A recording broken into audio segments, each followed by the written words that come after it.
You are standing on the rain-slicked pavement of Moscow, and the air, thick with the smell of diesel fumes and damp concrete, tastes of fear.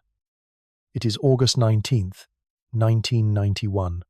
The music of the past week, a chaotic, hopeful crescendo of freedom, has abruptly stopped. In its place is the grinding percussion of tank treads, a rhythmic, metallic heartbeat, echoing between the grey apartment blocks. This is the sound of history seizing up. Before you, the Russian White House stands like a defiant tooth of marble against the bruised sky. Barricades of trolleybuses, scrap metal, and torn-up paving stones form a fragile perimeter. Ordinary people, students, grandmothers, office workers huddle together, their faces a mixture of terror and exhilarating purpose. They are here for him, for Boris Yeltsin. You watch as the burly white-haired man clambers atop a T-72 tank, its green hull a makeshift stage. His voice, amplified by a cheap bullhorn, cracks with defiance against the State Committee on the State of Emergency, the hardliners who have placed President Gorbachev under house arrest and are trying to drag the nation back into the grey stupor of the past. This is the moment, the image that will define the end of an empire, the people's champion, backed by a mutinous tank crew, staring down the stony-faced ghosts of the Kremlin. You can feel the narrative solidifying, the story of democracy's triumph writing itself in real time. The coup feels clumsy, performed by frightened men, with trembling hands and too much vodka in their veins. Their broadcast was a farce. Their grip on the city is a theatrical gesture, not an iron fist. Yeltsin's courage is the spark, and the people are the kindling. The fire of revolution feels inevitable. But then, something shifts. It is not a dramatic thunderclap, but a subtle change in the city's rhythm. It begins around dusk on the second day. The soldiers manning the checkpoints, the ones who looked uncertain, who accepted flowers from protesters, are quietly replaced. New units arrive. They are not the conscripts you saw earlier, with their boyish faces and ill-fitting uniforms. These men move with a chilling economy of motion. They wear clean, unmarked fatigues. Their faces are impassive, their discipline absolute. They do not engage with the crowds. They simply secure their positions, their Kalashnikovs held in a state of perfect readiness. They are not the Gang of Eight's men. And they are not Yeltsin's. The television signals flicker and die. For an hour, every channel is static. The hum of a dead broadcast fills every apartment in the city. When the picture returns, it is not the shaky, sweating visage of Gennady Yanayev, the hardline plotter. It is a new face. A man in his late 50s, with steel-grey hair swept back from a high forehead and the calm, analytical eyes of a chess master. He wears a simple, dark suit, no military medals, no party pins. He sits at a plain wooden desk. Behind him is not the flag of the Communist Party, but the deep red banner of the Soviet Union, the hammer and sickle. Stark and alone. Citizens of the Soviet Union. He begins, his voice steady, devoid of the usual political bombast. It is the voice of an engineer explaining a complex schematic. For 70 years, our nation has been guided by a great and powerful idea. For the past 6 years, it has been guided by confusion. Today, it is guided by chaos. He does not mention Gorbachev's reforms or Yeltsin's democracy. He does not speak of Marxism-Leninism. He speaks of systems, of functionality, of decay. The machine of the state is broken. Its gears are stripped, its circuits are frayed. Ideological fanatics sought to turn the clock back to a past that no longer exists. Democratic sentimentalists sought to smash the machine entirely, hoping a new one would magically rise from the wreckage. Both paths lead to the same destination: collapse, poverty, and national humiliation.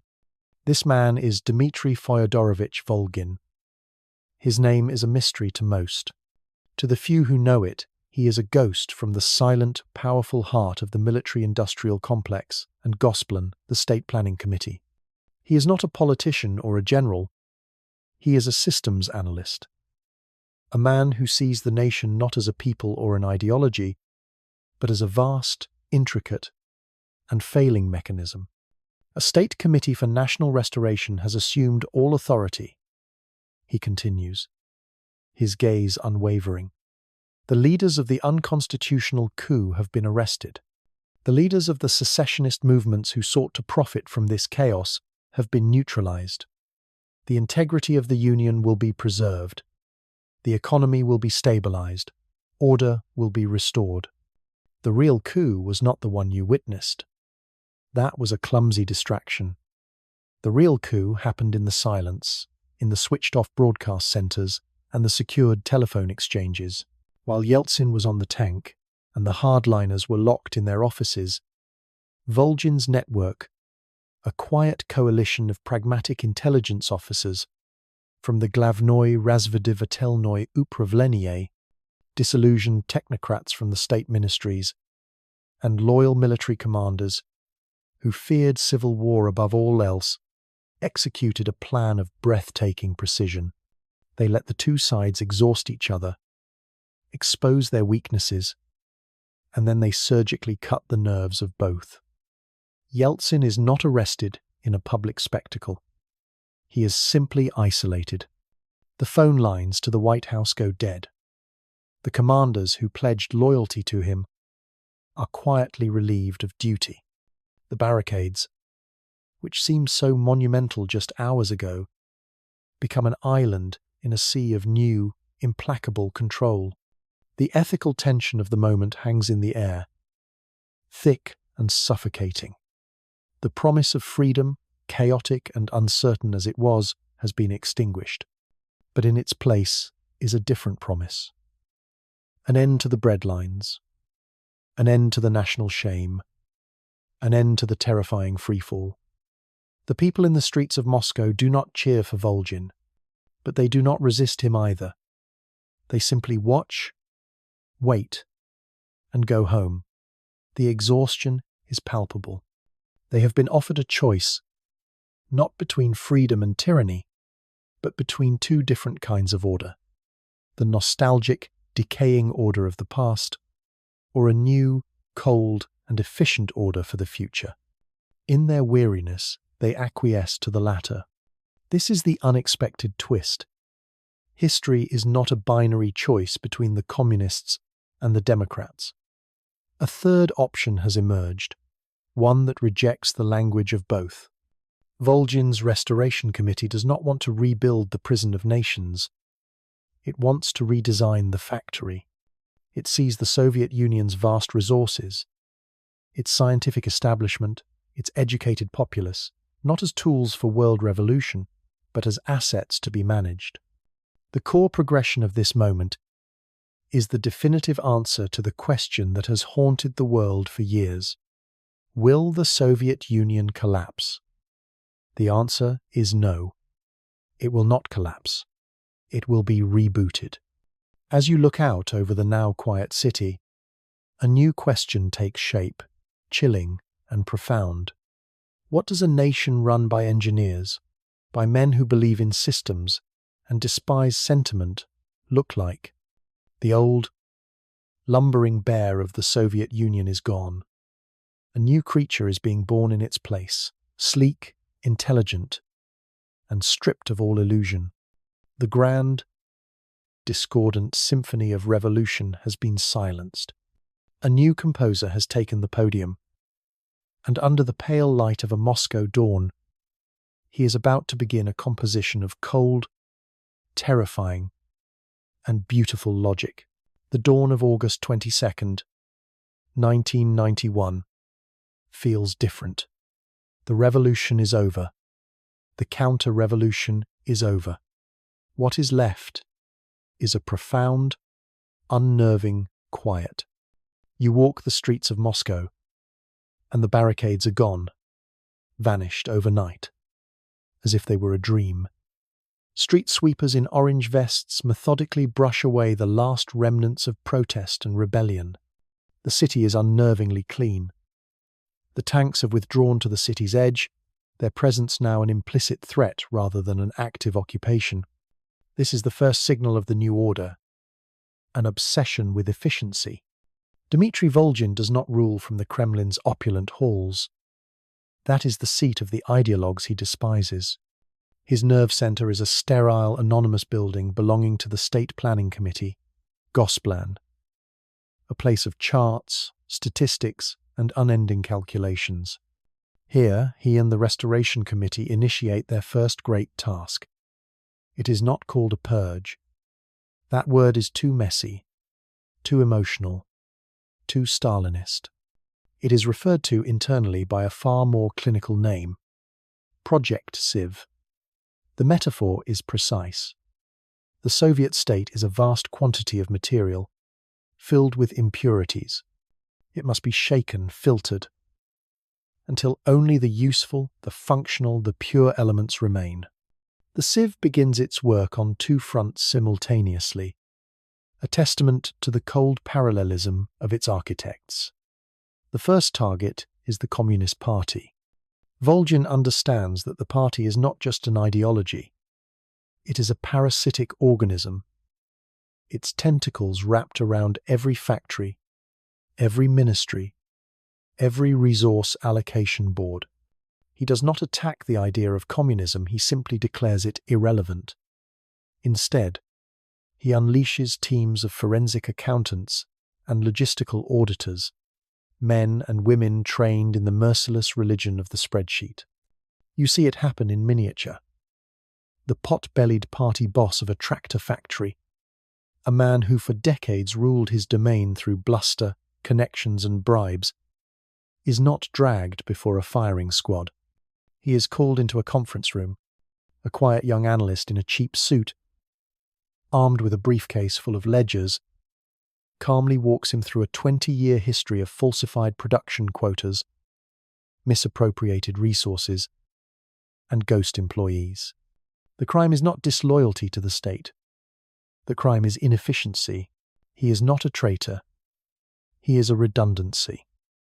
The factory is placed under the control of its chief engineer, a man who knows how the machines actually work. The party boss is stripped of his Dakar, his ZIL limousine, his access to special stores. He is given a small pension and a one-room apartment in a distant suburb. He is not killed. He is simply decommissioned. Multiplied by thousands across the Union, this process is devastatingly effective. It is a bloodless coup against the entire political class. The real-world anchor of this moment is the vast, corrupt network of the nomenklatura, the ruling elite who enjoyed privileges unimaginable to ordinary citizens.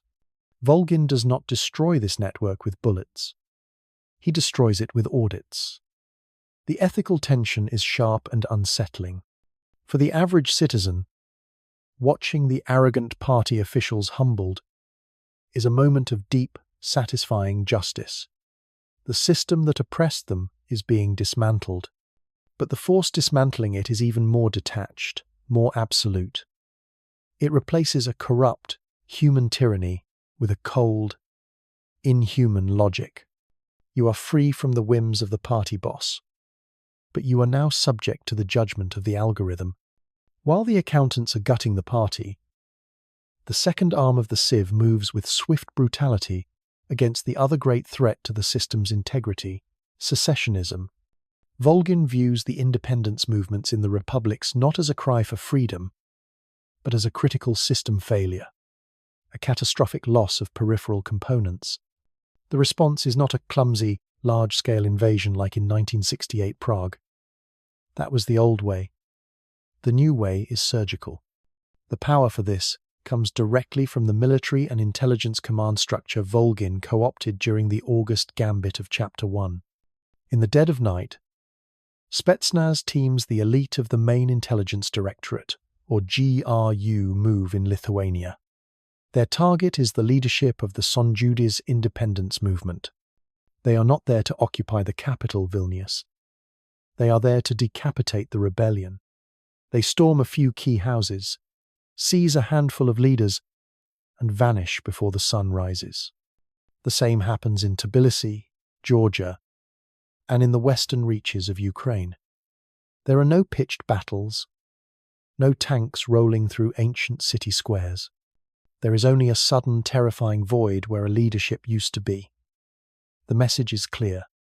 Collective resistance will be ignored, but individual leaders will be erased. This is where the unexpected twist in Volgin's strategy reveals itself.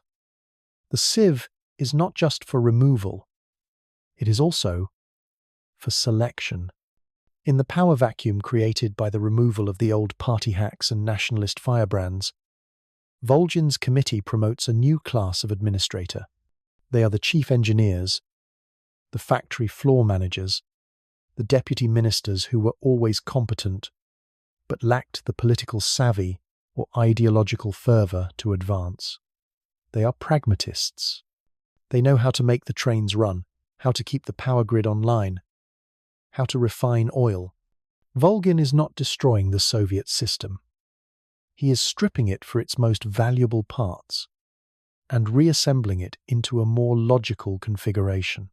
He is turning a pseudo-religious empire into a continent-spanning corporation, and he is promoting the mid-level managers. The core progression is clear. The question, from the end of Chapter 1, how will the republics react to re-centralization, has been answered with chilling finality. Their political will has been broken.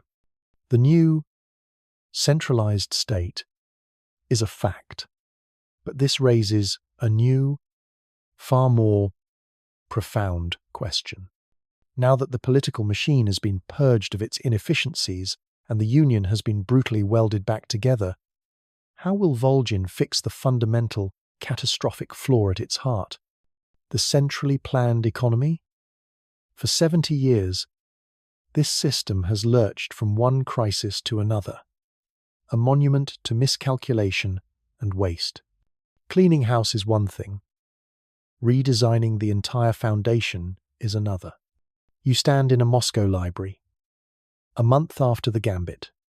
The newspapers are thin, their content dry and factual, filled with production statistics and logistical directives. The fire of politics is gone. But in a dusty, forgotten journal of Soviet cybernetics from the 1960s, you find an article. It speaks of a dream, a ghost in the Soviet machine. It is a proposal for a nationwide computer network, a system to manage the entire economy in real time, a way to make the dream of central planning a reality. The project was named OGAS, the All-State Automated System. It was dismissed by the old guard as science fiction, but as you read the complex diagrams and the ambitious text, you feel a cold certainty. The Sieve has cleared the ground. The political problem is solved. Now, the engineer is about to address the technical one. You are in an archive, deep in the bowels of a Moscow ministry. Sometime in early 1992. The air is dry and smells of decaying paper and dust. All around you are the physical remnants of the Soviet economy, towering shelves buckling under the weight of millions of ledgers, bound in grey cardboard. This is the material reality of central planning. A decision to increase ball-bearing production in Sverdlovsk requires 1,000 calculations, 100 phone calls across 11 time zones, and a tidal wave of paper that will take months to reach its final destination, by which time the need has changed. The system is a dinosaur, a magnificent, colossal beast with a brain the size of a walnut. Its nervous system is made of paper, and its reaction time is measured in seasons. This is the fundamental problem Dmitry Volgin, the engineer king, must solve. His solution is not found in the works of Marx or Lenin, but in the forgotten writings of a man named Viktor Glushkov. Glushkov was a real-world Soviet mathematician, a pioneer of cybernetics, and a genuine visionary. In the 1960s and 70s, he proposed a breathtakingly ambitious project, OGAS, the All-State Automated System. It was to be a real-time, nationwide computer network, linking tens of thousands of factories and ministries to a central brain in Moscow. It would gather economic data, model it, and provide optimal solutions instantly. It was, in essence, an electronic nervous system for the entire Soviet economy, a way to make central planning actually work. But Glushkov's dream was killed. The Communist Party bureaucrats, the men of the nomenklatura, saw it for what it was: a threat.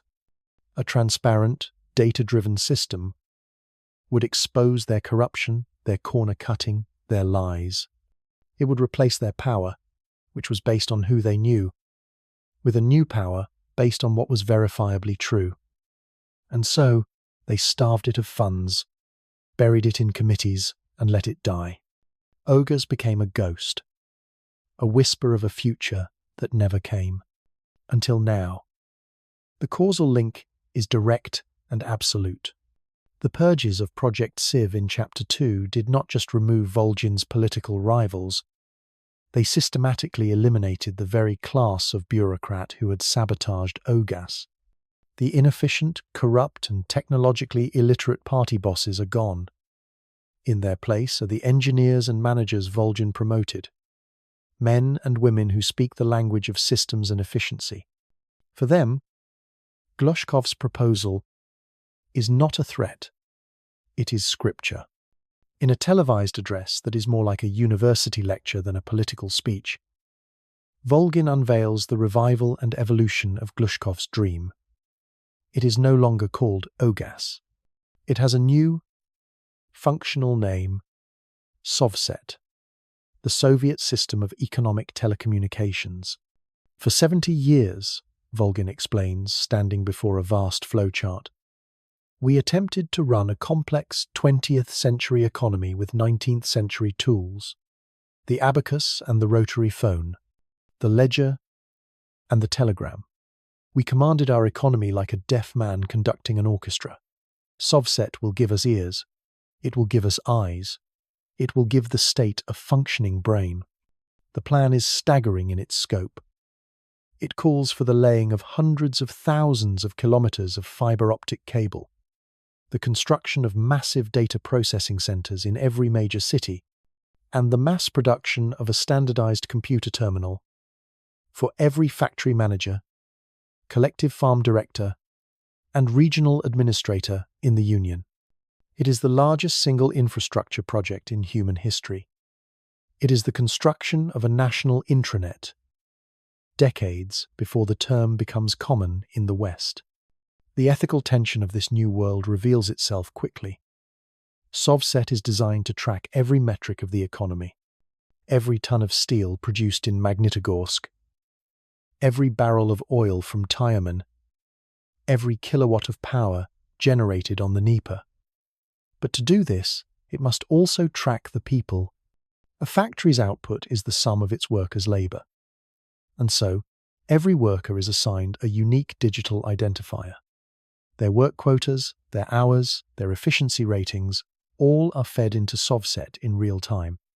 This gives rise to the system's most chilling and unexpected twist: the Social Utility Index. A citizen's access to the benefits of the state: better housing, a shorter queue for a new car, permission to holiday in Sochi, is now algorithmically tied to their economic output and their social compliance. A Stakhanovite coal miner who exceeds his quota sees his index rise, and a new apartment is automatically allocated to his family. A worker who is frequently late, or who is flagged for consuming dissident materials on the network, sees his index fall, and his ration of premium goods is reduced. It is the ultimate expression of technocratic logic, a society without human prejudice, where your value is a cold, hard number. You are no longer a comrade or a citizen. You are a node in the network, with a quantifiable output. The core progression is immense. The question of how to fix the Soviet economy has been answered with this radical technological leap of faith. The command economy is not being abandoned, it is being perfected, cybernetically enhanced. This is the rising, powerful melody of the unfinished symphony, a vision of a new kind of modernity. It is a direct challenge to the West's chaotic, market-driven model. While the West is just beginning to explore the commercial and social potential of its decentralized ARPANET, which will become the Internet, the Soviets are building a centralized, purposeful network with a single, overarching goal: the perfect management of the state. But this grand vision raises a new critical question. Where will the technology come from? In 1992, the Soviet Union lags desperately behind the West in microprocessor design and manufacturing. The West, led by the United States, sees Volgin's resurgent Soviet Union not as a partner, but as a cold, efficient new threat. The old Cold War embargoes on technology are not just continued, they are strengthened. The Soviets have the plan, the political will, and the raw materials, but they lack the delicate, microscopic heart of the new machine, the silicon chip. As you watch the first spools of glass fiber being laid in the frozen earth outside Leningrad, you realize the scale of the challenge. SOVSET is a beautiful, terrifying dream, but to build it, to give the ghost its machine, the Soviet Union cannot act alone. It needs a partner with a vast industrial base, a disciplined workforce, and its own reasons to resent the technological dominance of the West. Volgin's gaze, and the entire trajectory of this new timeline, now turns to the east. You are in Vladivostok in the spring of 1993. The city, for a century, the clenched fist of Russia's Pacific power, feels different. A cold, salt-laced wind whips in from the Sea of Japan, but it carries a new current, a scent of change that is more than just the turning of the seasons. The grey, formidable warships of the Pacific Fleet still lie at anchor in the Golden Horn Bay, but the city's focus is not on them. It is on a quiet, heavily secured government dacha overlooking the water, where two old men are deciding the fate of the 21st century. Inside, the atmosphere is thick with history and the delicate aroma of green tea. On one side of a polished mahogany table sits Dmitry Volgin. He is the image of his new Soviet Union. Tall, severe, dressed in a functional dark suit, his every gesture precise. He speaks in the language of inputs and outputs, of resource allocation and system efficiency. On the other side sits a man who seems his opposite in every way. Deng Xiaoping is small, ancient, and frail-looking. He chain-smokes Panda cigarettes and punctuates his long silences with sips of tea. But his eyes, beneath heavy, wrinkled lids, are sharp, with a pragmatism forged over a lifetime of revolution, purge, and unimaginable political comeback. He is the paramount leader of the People's Republic of China, the architect of its astonishing economic transformation. He is a man who famously declared, "It doesn't matter if a cat is black or white, as long as it catches mice." This meeting is the logical, inevitable consequence of Volgin's grand strategy. The Western embargoes, a direct result of his seizure of power in Chapter 1, have slammed the door on the technology he needs. The monumental ambition of SOVSET, born in Chapter 3, has created a desperate, insatiable hunger for microelectronics. Volgin has come to Deng not as a fellow communist that ideological bridge crumbled into dust long ago, but as a fellow sovereign, a fellow engineer of nations, facing a common obstacle, the technological and economic hegemony of the United States. "You are attempting to build a perfect clock," Deng observes, his voice a gravelly rasp through a cloud of smoke. He has listened to Volgin's presentation on SOVSET, a vision of total economic information awareness. But you have no gears. We have the designs for the gears. Volgin counters. His tone, even. We have the finest metallurgists and physicists in the world. What we lack is the capacity to manufacture 1 billion of them, cheaply and quickly. You have that capacity, you have the factories, you have the hands. This is the heart of the negotiation. It is a moment of pure, unsentimental symbiosis. The Soviet Union possesses a deep well of high science, advanced materials science, heavy industry, aerospace engineering, nuclear physics, and vast untapped reserves of oil, gas, and rare earth minerals. China, on the other hand, is building a gargantuan manufacturing base, an engine of low-cost, high-volume production, but it lacks the energy resources to power it and the high-tech military and industrial designs to upgrade it. The deal they hammer out, the Vladivostok Pact, is a landmark of geopolitical realism. The Soviet Union will provide China with a steady, guaranteed supply of oil and natural gas at friendship prices. It will license the designs for its most advanced MiG fighter jets, its T-80 tanks, its satellite launch systems, and its groundbreaking research into titanium alloys. It will, in essence, sell China the keys to becoming a first-rate industrial and military power. In return, China will become the workshop for SOVSET. Its burgeoning special economic zones, particularly Shenzhen, will be retooled. Entire factory districts will be dedicated to fulfilling Soviet contracts, mass-producing the millions of computer terminals, the endless kilometers of fiber optic cable, the keyboards, monitors, and basic silicon chips that will form the physical body of Volgin's cybernetic state. The unexpected twist is a masterstroke of historical irony. Shenzhen, the laboratory for Deng's experiments with market capitalism, a city where enterprising spirit and profit motive are encouraged, will now become the forge for the components of the most advanced command and control economy ever conceived. Capitalist methods are being harnessed to build a socialist machine. It is Deng's philosophy made manifest. The cat's color is utterly irrelevant. The mouse is national power, and both leaders are determined to catch it.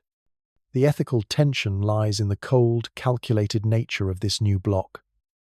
This is not an alliance of values, it is a cartel of convenience. It stands united not for a shared vision of humanity, but in shared opposition to another. It merges the sophisticated surveillance and social control of Volgin's technocracy with the raw, disciplined manpower of the Chinese state.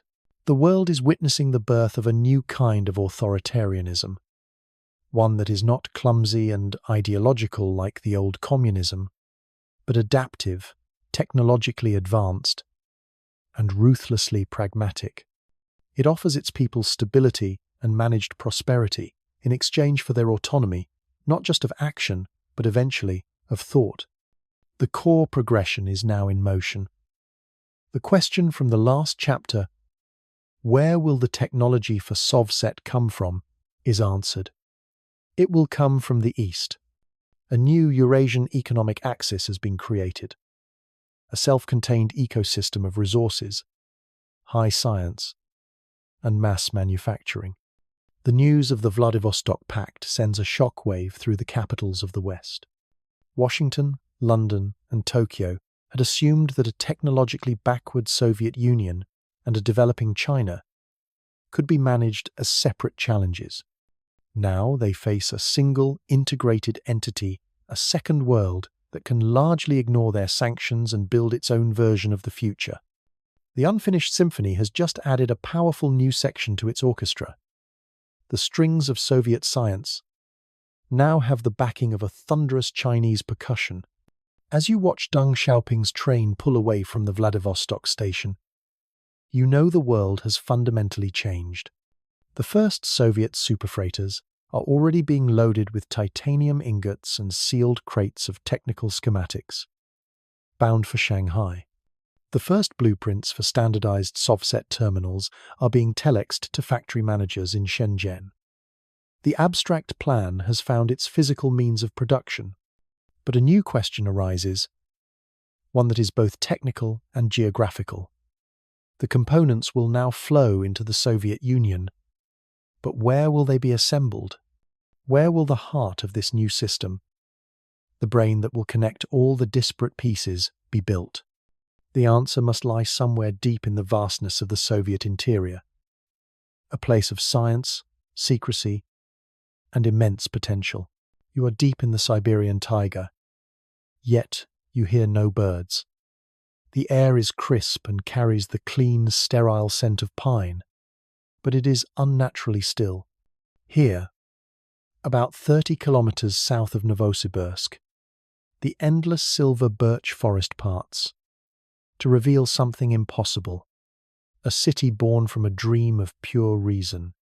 This is Akademgorodok, the academic town, and it is the beating heart of Dmitry Volgin's new Soviet Union.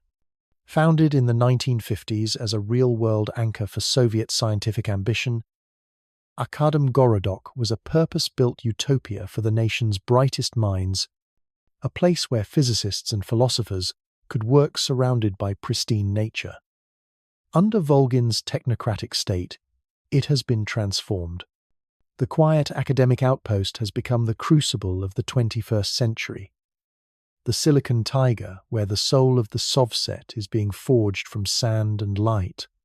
The state's massive investment, decreed back in Chapter 3, has poured into this forest sanctuary. The Vladivostok Pact, signed in Chapter 4, has provided the final, critical catalyst. The result rises from clearings in the forest like crystalline growths. The glass factories. You walk past vast, single-story structures, their walls made of shimmering, reflective panels. Inside, through triple-paned, dust-free windows, you see the process. Great spools of hyper-pure silica, drawn from Siberian quartz mines, are fed into towering furnaces. They are melted down and then pulled, with microscopic precision, into threads of glass, so fine they are nearly invisible, each one a perfect conduit for light. This is the nervous system of SOVSET, the fiber-optic cabling that will bind the Union from the shores of the Baltic to the ice of the Bering Strait. But the true miracle of Akademgorodok is happening on a smaller scale. For years, the great stumbling block for Soviet computing was microprocessor fabrication. They could design powerful chips, but they could never manufacture them reliably or in sufficient numbers. The West's embargoes were designed to protect this single, decisive advantage. The Sino-Soviet alliance has shattered that advantage. Here, in new fabrication plants, clean rooms more sterile than any operating theatre, the synergy of the Eurasian bloc is made manifest. Soviet scientists, masters of materials science and theoretical physics, provide the deep knowledge. Chinese engineers, bringing lessons learned from the relentless production lines of Shenzhen, provide the discipline of mass manufacturing. Industrial designs, acquired through a combination of official licensing from second-tier Asian producers and the quiet, persistent work of GRU intelligence agents, provide the templates. They are not trying to build a processor to compete with the latest American or Japanese commercial designs. That would be a fool's errand. They are building the Volkov one, a rugged, reliable, and massively produced chip that is good enough. It is the 34 tank of microprocessors. Not the most advanced, but brutally effective and available in overwhelming numbers. The core progression is breathtaking. The abstract dream of SOVSET is becoming a physical reality, built on Siberian science and Chinese industrial might. The question of where the system's brain would be built is answered here, in this forest of intellect. This leads to the chapter's unexpected twist.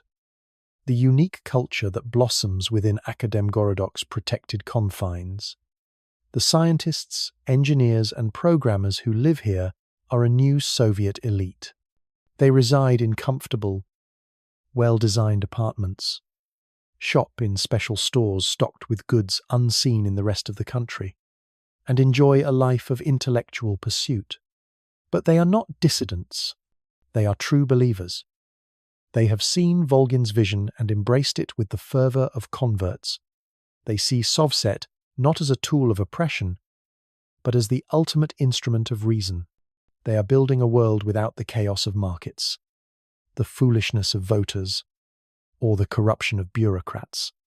They are eliminating inefficiency, which, to their minds, is the ultimate form of injustice. You sit in a cafe in Akademgorodok's House of Scientists. Young men and women in simple, functional clothing argue passionately over glasses of Georgian wine, but they are not debating politics. They are debating the ethics of resource allocation algorithms, the aesthetics of data visualization, the mathematical elegance of a new scheduling protocol for the Murmansk shipping yards.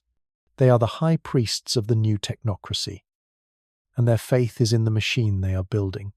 And herein lies the profound ethical tension. These brilliant, well-intentioned people are perfecting the very tools of control. The algorithms they design to optimize tractor production are the same ones that will refine the social utility index. The network they build to monitor the flow of resources is the same one that will monitor the flow of conversations. They are creating a perfectly rational society, but it is a society where there is no room for the irrationality of human freedom. They are building a beautiful, logical, and inescapable cage, and they do so with pride, because they have been convinced, and have convinced themselves, that a well-managed cage is superior to the terrifying wilderness of liberty. Their symphony is one of perfect, harmonious order. As the 1990s draw to a close, the work of Akademgorodok bears fruit.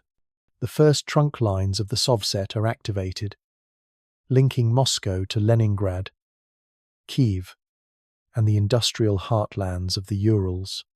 The first Volkov 1 chips are slotted into the first standardized terminals in factories and ministries. The great machine is waking up. The unfinished symphony is swelling, its themes of progress and power becoming louder and more confident. The technological foundations are secure. The heart is beating. The nerves are transmitting. But a new question now hangs in the Siberian air. A question that cannot be answered with a slide rule or a line of code. The system was designed for top-down control, a tool for the planners in Moscow. But for it to be truly effective, millions of people will have to use it every day. You can build a network, but you cannot entirely control the signals that people will send through it. What happens when you give 280 million people a new way to talk to each other, even if you are listening? What new, unforeseen culture will grow in the digital soil of this perfectly planned garden? The year is 1998. You are in the main reading room of the Leningrad State University Library. The old, familiar smells of aging paper and floor wax are still here, but they are now joined by a new, alien scent, the faint, electric tang of warm plastic and ozone. Rows of SOVSET terminals now stand where wooden card catalogues once did. They are formidable objects, built like all modern Soviet technology. Functional, heavy, and devoid of any charm. The casing is a thick beige plastic. The keyboard makes a decisive, mechanical clack with every press. The monochrome screen glows with an amber text on a black background, a color said to be chosen for its minimal eye strain during long work shifts. These terminals are the public face of the great machine. They are the portals through which the average citizen now interacts with the perfectly rational state. You watch a young woman, a student of engineering, approach a terminal. She types in her 11-digit citizen identification number. Her face is briefly illuminated by the amber glow. On the screen, her life is reduced to a series of neat alphanumeric lines. Her social utility index, 78.4, a decent score, up 3 points from the last quarter due to excellent marks, and a commendation for her volunteer work, maintaining the dormitory's heating system. The terminal informs her this score grants her access to an increased ration of coffee and chocolate at the university commissary. It also pre-approves her request for a holiday pass to visit her family in Minsk. It is all seamless, logical, and utterly transparent. This is the system working as intended. Volgin and his architects built SOVSET as a one-way street for information. Data flows from the periphery to the center, and directives flow from the center back to the periphery. But in their quest for total economic connectivity, as mandated back in Chapter 3, they overlooked a fundamental constant of human nature. They built a messaging feature into the network, a simple text-based utility intended for a factory foreman in Omsk to report a supply shortage to a logistics hub in Sverdlovsk. They built a tool for work, but they gave the people a place to talk. And in the silent, monitored spaces of that network, a new culture begins to bloom, an unexpected and beautiful wildflower pushing up through a crack in the concrete. It begins, as these things often do, with students and intellectuals. They discover that the messaging protocol can be used to connect with any other terminal in the Union. The conversations are clumsy at first, constrained by the system's slow refresh rate. But the thrill is intoxicating. For the first time, a physicist in Akademgorodok can have a direct, real-time conversation with a poet in Kiev. The state, of course, is listening. Every conversation is logged. Every message is scanned by algorithmic sensors. Machines nicknamed lectors, which search for keywords: Volgin, freedom, protest, strike. Direct criticism is impossible and suicidal. And so, the citizens of the Soviet Union, heirs to a long and rich tradition of evading censors, do not try to shout. They learn to whisper. This is the birth of the digital Samizdat. This is the unexpected twist. The system of total control becomes the incubator for the most creative form of dissent the world has ever seen.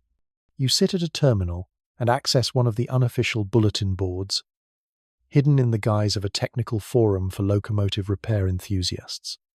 Here, the great national conversation is happening in code. A new short story is being passed from screen to screen.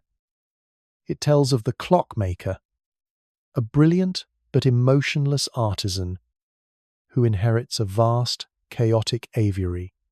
He despises the birds' unpredictable songs and messy nests. So, he begins to replace them, one by one, with exquisite clockwork birds.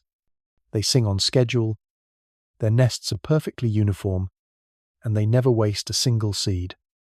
The aviary becomes a model of perfect efficiency, and it is silent, save for the sterile, metallic ticking. No one needs to be told who the clockmaker is, or what the aviary represents. The lectors scan the text for forbidden words, and find none. The story spreads. Poetry flourishes, dense with metaphor. Jokes are told, their punchlines hidden in complex equations that only a fellow engineer would understand. Philosophers from Moscow and Tbilisi debate the nature of the soul by discussing the theoretical programming of an artificial intelligence.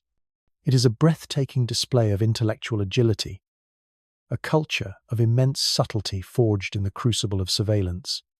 The real-world anchor is the spirit of the Samizdat that defied the old Soviet regime. But instead of blurry, carbon-copied manuscripts, this new literature is made of light and electricity. The ethical tension of this era, belongs to the state itself. The security apparatus, the new Fifth Directorate of the KGB, is not blind. It knows what is happening, but it faces a crippling paradox. The allegorical language is too nuanced for its algorithms, and the volume of data is too vast for its human analysts to police effectively, without grinding the network's essential economic functions to a halt. To catch every whisper, they would need to employ half the population to watch the other half. The pursuit of total information awareness has led them to a state of total information overload. They are drowning in data they cannot meaningfully interpret. So they settle for a grim compromise. They make examples. A user who is too bold, whose allegory cuts too close to the bone, will suddenly find their social utility index plummeting. Their network access is revoked. They become a digital ghost. The threat is enough to keep the whispers from becoming shouts, but it is not enough to enforce silence. The core progression is the establishment of this strange, stable duality. On the surface, the Soviet Union of the late 1990s is the fulfillment of Volgin's promise, a stable, orderly, and technologically advancing society. The unfinished symphony sounds triumphant. But beneath the surface, in the humming wires of SOVSET, the spirit of human creativity, irony, and resistance is alive and well. The question of what would happen when millions of people were given this new tool has been answered. They reforged it into a space for themselves. But this is an internal story, a struggle for the soul of the Soviet people. As the century draws to a close, events in the outside world refuse to wait. In the fractured lands of the former Yugoslavia, a crisis is brewing. The West, led by the United States and its North Atlantic Treaty Organization, prepares to intervene in Kosovo, confident in its overwhelming technological and military superiority. They see the new Soviet Union as an inwardly focused curiosity, a strange experiment in cybernetic authoritarianism. They have no idea that the silent internal world of SOVSET has been a training ground. The masters of the network have honed their skills playing cat-and-mouse games with their own people. A new, far more dangerous question is about to be asked. What happens when the clockmaker turns his gaze outward and decides to fix the chaotic clocks of other nations? You are in the cockpit of an American F-16 Fighting Falcon, somewhere 30,000 feet above the scarred hills of Kosovo. The year is 1999. Below you, the world is a patchwork of greens and browns, pockmarked by the smoke of recent sorrows.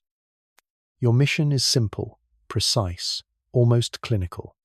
You are part of the North Atlantic Treaty Organization's Operation Allied Force, a vast aerial armada brought to bear against the Serbian state to halt a campaign of ethnic cleansing. The feeling in the cockpit is one of supreme, unshakable confidence. This is not a war, it is a technological procedure. Your instruments are flawless. Your connection to the network of satellites, AWACS planes, and command centers that guide you is seamless. You are a scalpel in the hand of the world's only superpower. Then, the scalpel trembles. It is nothing dramatic, a flicker on your targeting pod display. The GPS coordinates for your designated target, a bridge over the Ibar River, seem to shimmer, shifting by 100 meters to the east, then back again. You report it as a minor glitch. Your wingman reports the same. An hour later, back at Aviano Air Base in Italy, the mission debrief is a chorus of confusion. Sorties were scrubbed because crucial targeting data arrived corrupted. A squadron of German Tornadoes was nearly sent to strike a refugee column due to a last-minute, unauthorized update to their flight plan. The logistics network, the true heart of modern American warfare, is experiencing strange arrhythmias. A shipment of smart bombs is rerouted to a base in Turkey. A fuel tanker reports its contents as sterile water. The initial diagnosis is mundane. It is 1999, and the spectre of the Y2K bug haunts every complex system. Technicians blame solar flares, software conflicts, human error. The idea that this is a deliberate, coordinated attack is dismissed as paranoia. The Soviet Union? The analysts in Washington laugh. Yeltsin's Russia, in our timeline, could do nothing but issue drunken, impotent protests. Volgin's Soviet Union, they assume, is too consumed with its bizarre internal experiment, its SOVSET network, to project any real power. This assumption is the single greatest strategic miscalculation of the post-Cold War era. The West failed to understand the nature of Volgin's state. They did not see that the system built to achieve total economic information awareness, the very SOVSET from Chapter 3, was also the perfect weapon. They did not realize that the state security organs, the men and women of the KGB's new Fifth Directorate, had spent the better part of a decade honing their skills in a live, continental-scale laboratory. Their daily work, as we saw in Chapter 6, was navigating the subtle, allegorical world of the digital Samizdat, learning to track whispers and shadows in a sea of data. They had become the undisputed masters of the network, not as destroyers, but as manipulators. They did not think like bombers. They thought like poets. They understood that changing a single word could alter the meaning of an entire verse. You are now in a quiet, climate-controlled room in a sub-basement of the Akademgorodok Institute of Cybernetics. There are no flashing red lights or frantic commands. There is only the low hum of cooling fans and the soft clatter of keyboards. Here, the operators of the Fifth Directorate work with the calm focus of surgeons. They are not launching a frontal assault on NATO's heavily fortified military networks. They are subtly poisoning its data streams. They use their deep understanding of systems logic to find the points of greatest leverage. They do not break down the door. They quietly change the address on the delivery instructions. It is the military application of the clockmaker's philosophy. Why smash the chaotic bird when you can simply adjust the gears that make it sing? The chaos in NATO escalates. Within a week, the most powerful military machine ever assembled is sputtering, hamstrung by 1 million tiny cuts. The air campaign slows to a crawl. The ethical tension is staggering. While NATO commanders are tearing their hair out over phantom fuel shortages and scrambled communications, the ethnic cleansing on the ground in Kosovo continues, unimpeded. The Soviet action is entirely bloodless. Not a single shot is fired. Not a single missile is launched, but its consequence is the paralysis of a humanitarian intervention. It is a victory of pure intellect that allows a brutal, physical horror to proceed. The message from Moscow is a chilling piece of realpolitik. The internal affairs of a sovereign nation in our sphere of influence are not your concern, and the lives of the people on the ground are less important than the re-establishment of this principle. This is the unexpected twist. The world expected a new Cold War to be fought with tanks across the Fulda Gap, or with nuclear submarines under the Arctic ice. Instead, the first major confrontation is a silent war of information, a conflict so subtle that one side does not even realize it is under attack until it is too late. The stalemate is broken in Helsinki. In a Finnish government safe house, away from the world's media, a small American delegation meets a team sent by Volgin, the Soviet envoy, a man with the pale, unblinking eyes of a lifelong intelligence officer, does not issue threats. He provides a demonstration. For precisely 60 seconds, the trading systems of the New York Stock Exchange display nothing but a single line of Cyrillic text. Poradok jest razum. Order is reason. Then they return to normal. No money is lost, no data is wiped. It is simply a ghost in the machine, a quiet, terrifying assertion of capability. The negotiations are short. Operation Allied Force is halted. A United Nations resolution is passed, authorizing a peacekeeping force for Kosovo that includes a substantial Soviet contingent. For the first time since the 1980s, Soviet troops are deploying into the heart of the Balkans. They are not conquerors, they are partners, their presence legitimized by an international community that has been forced to recognize their power. The core progression is immense. The question of how this new Soviet Union would act on the world stage has been answered. It has used its unique technological strengths to fight and win a new kind of war, re-establishing a bipolar world not through brute force, but through strategic, systemic sabotage. The unfinished symphony has completed a powerful, dramatic movement, and the world is listening in stunned silence. The confidence this victory generates back home is intoxicating. The SOVSET, once just a tool for economic planning, is now the weapon that humbled NATO. The technocratic state has been vindicated. But this victory poses a new, fascinating question. A nation's confidence, its sense of self, is always expressed in its culture, its buildings, its art, its public spaces. The Soviet Union now sees itself as the vanguard of a new, logical and powerful kind of modernity.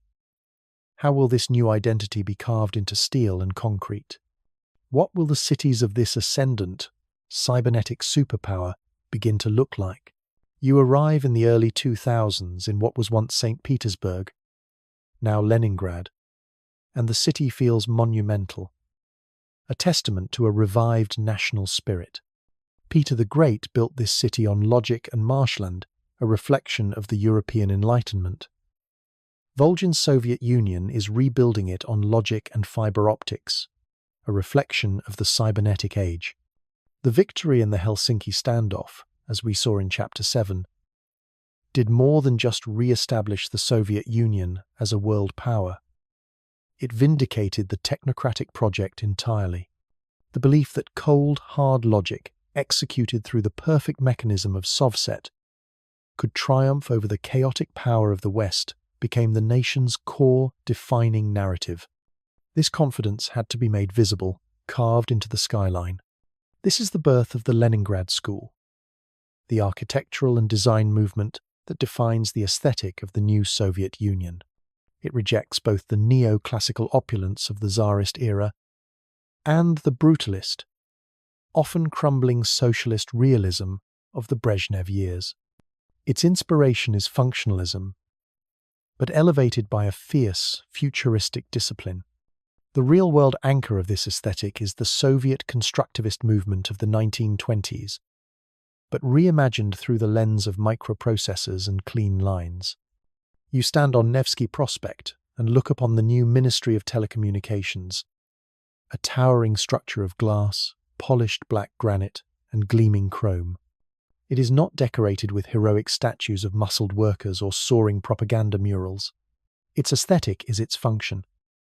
The tower is a cluster of modular units, designed to be perfectly scalable and easily replaced. Great. Exposed conduits of color-coded piping, red for energy, blue for water, yellow for the fiber optic trunks of the SOVSET run across the exterior. An honest celebration of the building's internal systems. The surfaces are smooth, reflective, and utterly unblemished by imperfection. The building does not look like a place where people live or work. It looks like a magnificent, complicated machine. The Leningrad School is defined by what the architects call visible rationality. If Volgin's ultimate goal is the perfectly logical state, then the state must look perfectly logical. The ethical tension here is subtle but profound. This is an architecture of total transparency.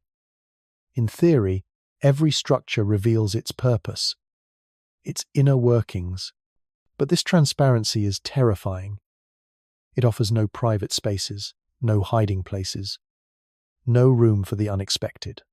The citizens who move through these streamlined, vast public spaces are meant to feel small, understood, and integrated nodes within a seamless, flawless system. The individual vanishes into the beautiful, cold perfection of the collective machine. The designs originate from Moscow's newly established Institute for Aesthetic Systems Design, funded by the economic stability generated by the Sino-Soviet Pact established in Chapter 4, and the technological boom of Akademgorodok from Chapter 5. This new style quickly becomes the standard for all major public works. The new automated port facilities in Odessa, the high-speed rail terminals linking the major cities, the massive, state-funded housing blocks that replace the decaying Khrushchevka suburbs, even the standardization of the SOVSET terminals, first noted in Chapter 6, is part of this aesthetic doctrine, functional, mass-produced, and perfectly interchangeable. The urban environment is transformed. Public squares are not filled with fountains or statues, but with immense, shimmering data visualization screens that display real-time economic statistics, the national grain reserves, the current energy consumption, the social utility index average. The citizens, moving beneath these informational monoliths, are constantly reminded that they are part of a rational, measurable system, their output displayed for all to see. The unexpected twist is the fate of the artists and designers who create this movement. They are celebrated, well-funded, and granted unprecedented creative freedom as long as their work adheres to the principles of visible rationality. Their rebellion against the dead weight of the old party aesthetics is lauded. Yet, in their pursuit of perfect functionalism, they realize they have become the system's most effective propagandists. They are not just building houses, they are manufacturing consent. Their work is beautiful, and it is a lie, because the human soul is inherently messy and cannot be captured in a perfect line of glass and chrome. They are the unwitting architects of the gilded cage, making tyranny look elegant. The core progression of the chapter answers the question posed by the Helsinki standoff. How will the new Soviet power express its identity? The answer is an aesthetic of cybernetic functionalism. The unfinished symphony is not just an idea. It is becoming physical, a hard, imposing reality. But this grand urban rebuilding project, this explosion of architectural ambition, highlights a critical reliance on the Soviet Union's vast, geographically dispersed resource base. The Leningrad school requires unprecedented quantities of steel, aluminum, glass, and especially energy. Most of this raw power, the oil, the gas, the coal, the rare minerals, comes from a single, vast, and unforgiving region: the Siberian interior. The new architectural vision is founded on a steady stream of materials that travel thousands of kilometers from the extraction sites to the manufacturing centers. This logistical challenge is colossal, and it is a vulnerability. The next necessary stage for Volgin's perfect system is to master that geography, to tame the immense distances between the raw resource and the final, shining product. The question now becomes, how can the Soviet Union make its vast, frozen northern perimeter, which connects the heartland to the lucrative markets of Asia and Europe, not a barrier, but an advantage? The focus turns north to the ice and to the possibility of conquering the final, uncooperative frontier, the Arctic.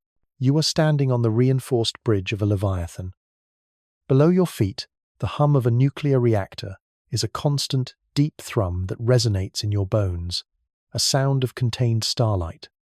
Outside the triple-glazed, heated windows, there is nothing but an endless, fractured plain of white under a sky the color of slate. This is the Kara Sea in the dead of winter. For centuries, this was a place where the world ended, a realm of crushing ice and months-long darkness. Impassable, unconquerable. Now, you watch as the ships prow, a marvel of reinforced, cryo-treated steel, meets a ridge of multi-year ice 2 meters thick. There is no violent crash. There is only a relentless, grinding forward motion. The ice groans, splinters, and then splits apart like shattered porcelain, leaving a dark, steaming channel of water in your wake. This is the nuclear icebreaker Arktika, the flagship of the new Leida-class fleet. And behind you, stretching for kilometers into the polar twilight, is a convoy of colossal, ice-strengthened container ships, their hulls emblazoned with the logos of Chinese shipping conglomerates and South Korean electronics giants. They are traversing the Northern Sea route, a passage that has been transformed from a seasonal, high-risk gamble into the most efficient and strategic shipping lane on the planet. This is the Arctic Silk Road. The project was born of the very success that defined the new Soviet Union.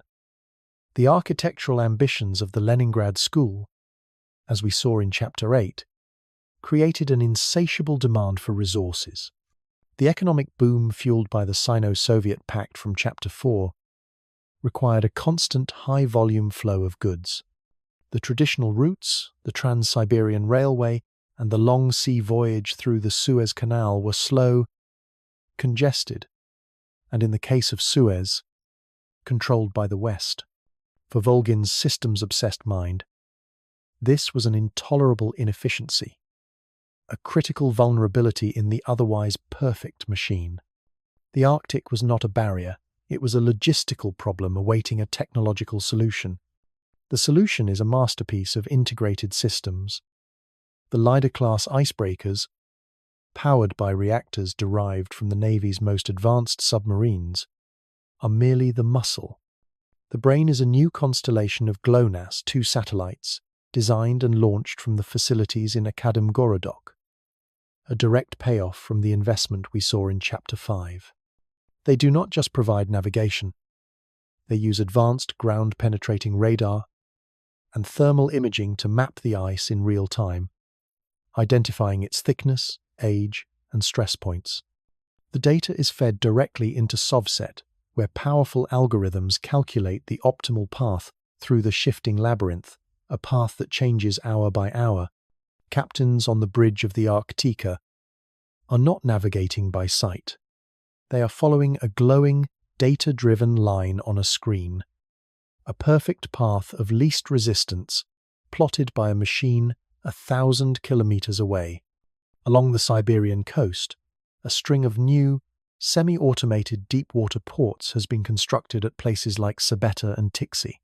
Built according to the stark, functionalist principles of the Leningrad School, they are marvels of efficiency, capable of refueling ships and transferring cargo, even in the harshest winter conditions.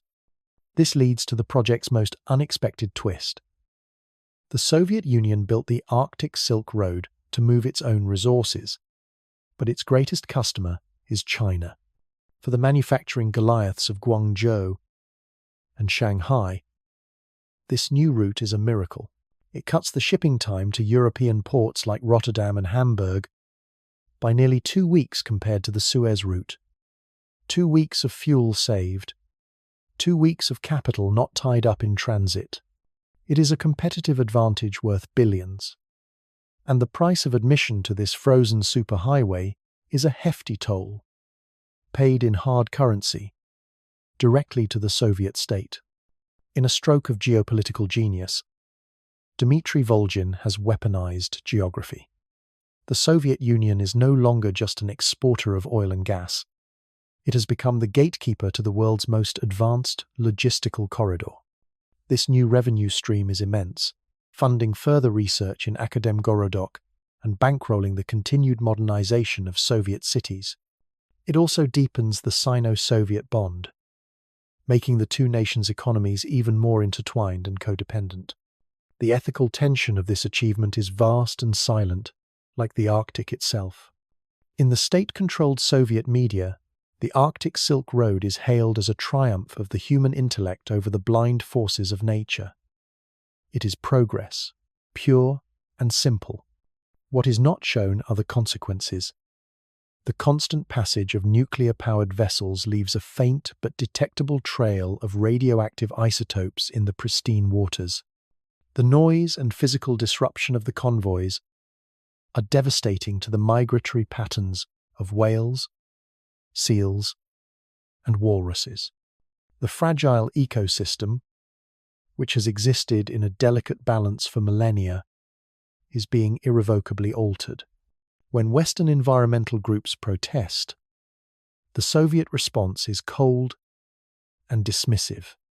An official statement from the Ministry of Natural Resource Optimization declares that the Arctic is not a park for sentimentalists, but a resource to be managed for maximum human utility.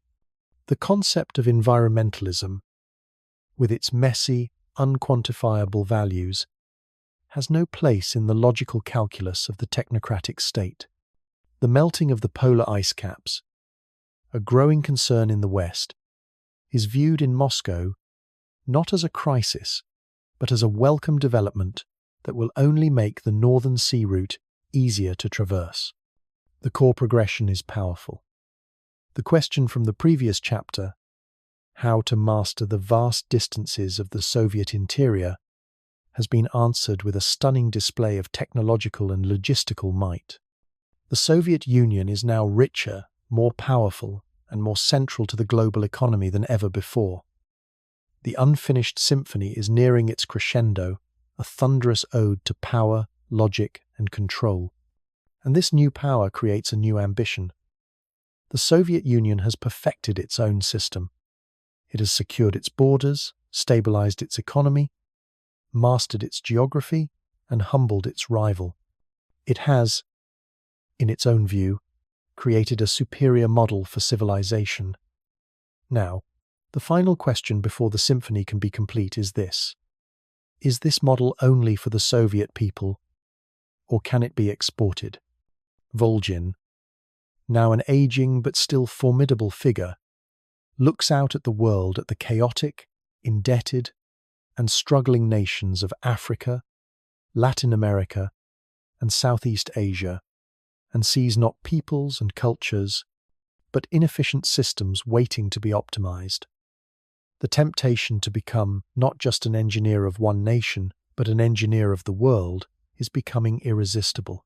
The scene is not Moscow's Red Square, with its ghosts of military parades and revolutionary fervor. Instead, you are in the main auditorium of the Palace of Congresses, a sleek, modern hall built in the imposing style of the Leningrad School. The year is 2005.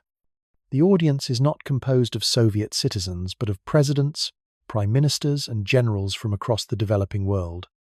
They have come from sub-Saharan Africa, from the Andes, from the archipelagos of Southeast Asia. Their faces are a mixture of hope, desperation, and deep-seated resentment toward the old colonial powers and the Washington-led financial institutions that have dominated their destinies for decades. On the stage, an elderly Dmitry Volgin walks slowly to a minimalist lectern. He is now in his late 70s. The steel in his hair has turned to snow, and he leans slightly on the lectern for support, but his eyes have lost none of their analytical fire. He is here to formally announce the foreign policy that has been taking shape for years, a policy born from the supreme confidence gained in the Helsinki Standoff in Chapter 7. This is the public unveiling of the Volgin Doctrine. For 50 years, he begins, his voice amplified by the perfect acoustics of the hall, you have been offered a choice between two Western models. One was the model of chaotic, predatory capitalism, which promised wealth, but delivered debt and dependency. The other was the model of dogmatic, revolutionary Marxism, which promised justice but delivered poverty and tyranny. Both were ideologies, both were illusions, both were exports of the West. He pauses, letting the words settle. Today, The Soviet Union offers not an ideology, but a system. We offer not a belief, but a methodology. We offer you the tools to build what we have built. A sovereign, stable, and prosperous state, free from foreign interference and the chaos of the market. We offer you the SOVSET model. The offer is seductively simple. For any nation willing to align itself with the Eurasian bloc, the Soviet Union will provide a comprehensive national sovereignty package.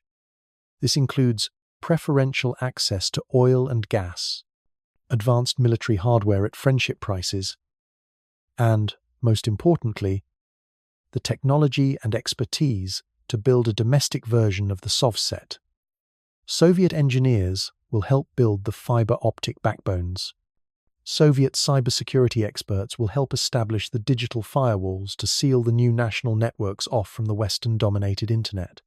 Soviet economists will provide the algorithms for resource management and central planning. In exchange, these nations will grant the Soviet Union and China long-term, exclusive contracts for the extraction of their raw materials: cobalt from the Congo, lithium from Bolivia, copper from Zambia. It is a new kind of empire, not of colonial governors and occupying armies, but of systems architects and resource extraction contracts. It is a continent-spanning enterprise of mutual convenience. The ethical tension is razor-sharp. The Volgin Doctrine is, for many of these nations, a genuine lifeline. It offers a path to escape the cycle of International Monetary Fund austerity, World Bank loans, and the political instability that often comes with Western-style multi-party democracy. It promises order, infrastructure, and a seat at the table of a rising new global power. For a leader of a nation racked by civil war and economic collapse, the promise of a perfectly managed, stable society is a siren's song. The price total state surveillance of their citizenry and economic subservience to Moscow and Beijing seems a small one to pay for an end to chaos. This leads to the chapter's unexpected twist. The first and most enthusiastic adopter of the Volgin Doctrine is not some struggling African republic, but a major Latin American power, Brazil. In the early 2000s, reeling from a series of financial crises and disgusted by what it sees as American arrogance, a new nationalist government in Brasilia formally pivots away from Washington and embraces the SOVSET model. It is a geopolitical earthquake. The Monroe Doctrine, the bedrock of American foreign policy for 2 centuries, is shattered. Soviet container ships, protected by the long-range reach of the Soviet Navy, begin offloading SOVSET hardware in the port of Santos. Chinese mining companies begin surveying the Amazon.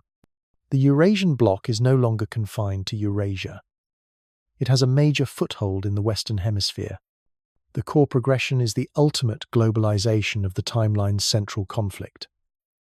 The question from Chapter 9, can the Soviet model be exported, is answered with a resounding yes.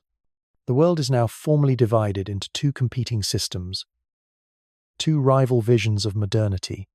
One, led by the United States and Western Europe, championing free markets, liberal democracy, and a global, open internet. The other, the Sino-Soviet bloc, championing state-managed cybernetic economies, technocratic authoritarianism, and a series of firewalled, sovereign national networks. The unfinished symphony is no longer just the anthem of a single nation. It is being taught to a global choir. But this very success creates a new and dangerous reality. The seamless connectivity of the Western world, its greatest strength, is also its greatest vulnerability. The rival system of the Eurasian bloc, with its firewalls and centralized control, is designed from the ground up for information warfare. As these 2 systems compete for the allegiance of the world's nations, their digital borders will harden. The idea of a single global network for all of humanity begins to die. A new question, one that will define the coming decade, emerges from the static. What does a world with two fundamentally incompatible internets look like? A world where technology no longer connects, but divides. You are in a university common room in Berlin, sometime around the year 2010. The space is bright, chaotic, and filled with the murmur of a dozen languages. Students huddle over sleek, wafer-thin laptops, their screens a riot of color, video streams, and endlessly scrolling social media feeds. They are connected to the World Wide Web, the sprawling, decentralized, commercialized, and gloriously messy network that grew from the American ARPANET. It is a space of boundless information and near-total freedom of expression, a digital reflection of the Western society that created it. A young history student is trying to research the 1999 Helsinki Standoff. She opens a search engine and types in her query. She finds thousands of sources, declassified NATO documents, fiercely critical opinion pieces from New York newspapers, conspiracy theories from fringe blogs, even grainy video clips of American generals looking flustered at press conferences. The information is contradictory, overwhelming, and unfiltered. To find the truth, she must navigate a wilderness of data, using her own judgment as a compass. Now, you shift your perspective. You are in a similar common room at Moscow State University. The room is orderly, quiet, and bathed in the uniform amber glow of SOVSET terminals. A Soviet history student is researching the same event. He types Helsinki Standoff into the Sovnet state-approved search portal, Red Star Search. He gets one result. It is a slickly produced, feature-length documentary from the State Committee for Historical Clarity. It is filled with heroic music, stunning computer-generated graphics of data streams, and calm, authoritative narration. The documentary explains how the brave cyber soldiers of the 5th Directorate, in a defensive and precisely targeted action, protected the sovereignty of the Serbian people and forced a belligerent NATO to the negotiating table, preventing a wider war. There are no dissenting views. There are no alternative sources. There is only the official, optimized truth. This is the reality of the divided net. The abstract geopolitical competition of the Volgin Doctrine, as established in Chapter 10, has now solidified into a hard, technological fact. This is the logical endpoint of the path begun when Volgin chose to build the closed, centralized SOVSET back in Chapter 3. A decision reinforced by the Sino-Soviet Pact in Chapter 4. The world now has two internets, and they are as fundamentally different as the societies they serve. The web, used by the West and its allies, is a chaotic ecosystem. It fosters innovation, dissent, and connection. But it is also vulnerable to misinformation, cybercrime, and the corrosive effects of a largely unregulated digital marketplace. The SOVNet, used by the Soviet Union, China, and their client states, is a pristine, walled garden. It is fast, efficient, secure, and completely free of crime or dissent. All information is curated, all communication is monitored, and the historical record is a single, immutable file on a state server. This division is the chapter's core progression, the final hardening of the technological and cultural boundaries between the two world systems. The ethical tension is profound. The West sees the SOVNet as an instrument of Orwellian oppression, a digital prison for the mind. The citizens of the Soviet Union, however, have been taught to see it differently. They are shown clips of the West's chaotic online world of financial scams, of hate speech, of political gridlock, fueled by viral lies, and they are told that the SOVNet is their shield. The state is not censoring them. It is protecting them from information pollution. For a generation that has grown up inside the walled garden, The concept of an unfiltered internet seems terrifying, like drinking from an unpurified stream. The unexpected twist is the emergence of a new and dangerous profession: the digital smuggler. These are individuals, often based in neutral cities like Istanbul or Dubai, who have the technical skills to bridge the gap. For an exorbitant price, they can create a temporary, encrypted tunnel between the web and the SOVNet. They are used by Western intelligence agencies to contact assets, by multinational corporations trying to exfiltrate market data, and by the children of the Soviet elite, desperate for a taste of forbidden Western culture. Getting caught with an illegal connection is one of the fastest ways to see your social utility index plummet to zero. Yet, the demand is insatiable. The border may be digital, but the human desire to cross it is as real as ever. The existence of this digital iron curtain changes the very nature of global conflict. Espionage is no longer about secret agents in raincoats swapping microfilm on a foggy bridge. It is about finding a single, exploitable flaw in the SOVNet's outer firewall. Warfare is no longer just about planes and tanks. It is about defending your own network's integrity, while trying to sow chaos in your rivals. The Helsinki standoff was the prelude. This is the new, permanent state of affairs. As you stand between these two worlds, the unfinished symphony plays in two different keys simultaneously. In the West, it is a wild, improvisational jazz piece, full of clashing notes and brilliant, unpredictable solos. In the East, it is a perfectly conducted classical masterpiece, where every instrument plays its part precisely as written, producing a sound of powerful, harmonious, and unyielding order. The two systems, now fully mature and ideologically opposed, are locked in a global competition for influence. But how does a system prove its superiority? It must do more than just exist. It must showcase its achievements.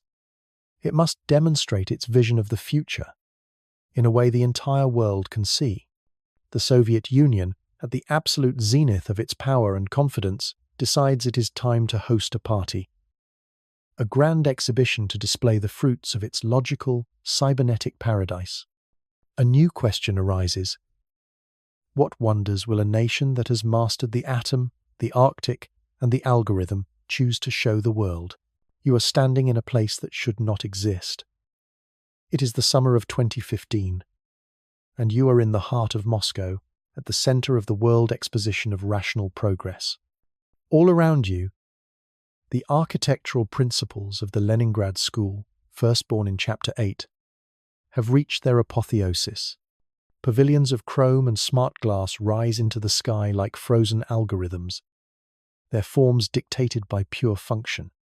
Exposed conduits carrying data, power, and water weave between the buildings in a color-coded circulatory system, a visible declaration of the city's inner logic. The air is clean, free of the grit and exhaust of a Western city, and the only sounds are the quiet glide of electric trams, the murmur of the international crowd, and a sublime, ambient music that seems to emanate from the buildings themselves. This is the crescendo. This is the unfinished symphony at its most powerful, a moment of seemingly unassailable triumph. The Soviet Union, fat with the transit fees from the Arctic Silk Road of Chapter 9 and secure in its global sphere of influence from Chapter 10, has invited the world to witness its success. Delegations from every nation, even a wary, skeptical United States, are here. They have come to see the fruits of the system that humbled them at Helsinki and divided the very fabric of global communication. You enter the Pavilion of Energy, a vast, spherical structure that hums with a barely audible power. In the center of a cavernous, darkened chamber floats a miniature star.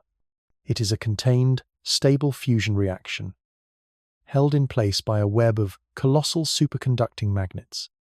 This is the ITIR-2, the second-generation tokamak reactor, the result of decades of single-minded research in the institutes of Akademgorodok. A calm, synthesized voice explains that 3 such reactors already power the entire Ural industrial region, providing nearly limitless energy with 0 carbon emissions or radioactive waste.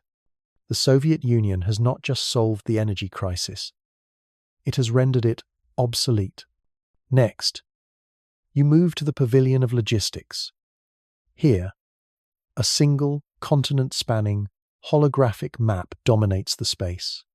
You watch in silence as the display visualizes the automated systems that are the backbone of the Union. You see driverless land trains the size of small villages, guided by satellite, hauling ore from colossal, fully automated open-pit mines in the Siberian interior. You see the ports of the Arctic Silk Road, operating without a single human on the docks, as robotic cranes load and unload containers with inhuman speed and precision. The entire resource chain, from the moment a drill bit touches the earth to the moment a finished product is loaded onto a freighter, is managed by a single, integrated SOVSET algorithm. It is a logistical ballet of perfect, terrifying efficiency. But the heart of the exposition, the exhibit that draws the largest and quietest crowds, is the Pavilion of Society. Here, the state has put its most audacious creation on display. The Social Utility Index, now refined over 2 decades into a seamless system of social management. Interactive displays allow you to follow the life of a hypothetical citizen. You see how her excellent performance at her engineering job and her civic volunteer work increase her SUI, automatically granting her family a larger apartment with a view of the river. You see how the system detects a nutritional deficiency from her purchases at the state food dispensary and adds a vitamin supplement to her next ration. You see a society with no poverty, because need is calculated and met. There is no crime, because behavior is monitored and preemptively managed. There is no unemployment, because the workforce is allocated with the same precision as any other resource. This is the unexpected twist of Volgin's utopia. A Western visitor, a journalist from London, wanders through the pavilions with a growing sense of dislocation. She keeps looking for the things that define a Western world's fair: the flashy new consumer gadgets, the revolutionary kitchen appliances, the sleek new personal cars. There are none. The Soviet Union is not showcasing things for individuals to have. It is showcasing systems for the collective to experience. The ultimate product on display is not an object, but society itself, a perfectly functioning, stable, and predictable social machine. The ethical tension is suffocating. The pavilion presents a world free from want, from chaos, from injustice, but it is also a world free from choice, from passion, from the messy, unpredictable, and beautiful struggle that defines human experience. The Symphony of Progress is a masterpiece of composition, but it has no room for improvisation. The system has eliminated human suffering by, in a very real sense, optimizing away a part of what it means to be human. The core progression of this chapter is the definitive answer to the question from Chapter 11. How will the Soviets demonstrate their superiority? They do it by presenting a compelling, cohesive, and deeply seductive alternative vision of modernity. They show the world a future that works. The delegations from the developing world, still caught in the chaotic cycles of debt and political instability, look upon this perfect machine with unconcealed envy. The Volgin Doctrine is no longer just a sales pitch. It has a showroom, and the product is irresistible. The exposition closes with a final, grand ceremony. A recorded message from the ancient, bedridden Dmitry Volgin is played over the data screens. His voice is frail, but his words are clear. We have applied reason to the affairs of state. We have built the rational planet. The future is not a matter of hope, it is a matter of calculation. As his final words fade, your eyes are drawn back to the holographic display in the Pavilion of Logistics. You zoom in on the automated mining operations in Siberia, the source of all this wealth and power. The display labels the region, the Siberian Traps, a name given to one of the largest known volcanic provinces on Earth. The narration boasts of the new deep earth drilling techniques and seismic resonance imaging used to extract resources at unprecedented depths. They have not just tamed the surface, they are re-engineering the planet's very crust. The Symphony is at its absolute peak, a chord of pure, triumphant power. But in that triumph lies a new, terrifying question, one that no algorithm in SOVSET has been programmed to ask. What happens when the system you have built to control everything comes up against a force of nature so vast, so powerful that it cannot be calculated, managed, or optimized? What is the fatal flaw in a perfect system that has no concept of its own fragility? You are inside the central coordination nexus of SOVSET, deep beneath Moscow. The year is 2016. This is the sanctum sanctorum of the rational state, the quiet, refrigerated brain, where the lifeblood of a continent is translated into pure data. On a wall-sized display, the Soviet Union is rendered not as a map of mountains and rivers, but as a living circulatory system of flowing light. Green lines represent the steady movement of grain from the Ukraine. Blue lines are the flow of fresh water. But the brightest lines, a brilliant, pulsating network of crimson arteries, all originate from a single vast region, Siberia. This is the energy, the minerals, the very fuel of the Symphony, and the system monitors it with divine omniscience. The flow is perfect. The pressure is stable. The machine is healthy. The first sign of trouble is not a dramatic alarm. It is an anomaly so small it is almost statistically irrelevant. A single seismic sensor, part of the deep earth drilling network in the Putarana Plateau, the heart of the Siberian Traps, goes offline. The system registers the fault, logs it, and automatically discounts the sensor's input from its geological stability models.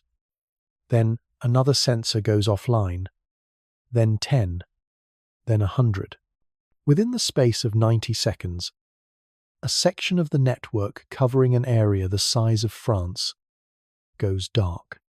The algorithm, programmed for every conceivable variable except the inconceivable, interprets this as a catastrophic communications failure. It reroutes data through secondary nodes. It pings the GLONASS 2 satellites for a system status check. But the satellites report back a different, impossible truth. Their thermal imaging sensors, designed to detect forest fires and pipeline leaks, are completely overwhelmed. They are reading a surface temperature in the region that is not compatible with planetary life. For a brief, silent moment, the most advanced predictive system on Earth is confronted with a dataset it cannot pass. Its models break. Its logic fails. And then, the physical reality, traveling at the speed of sound, reaches the nearest cities of Norilsk and Katanga.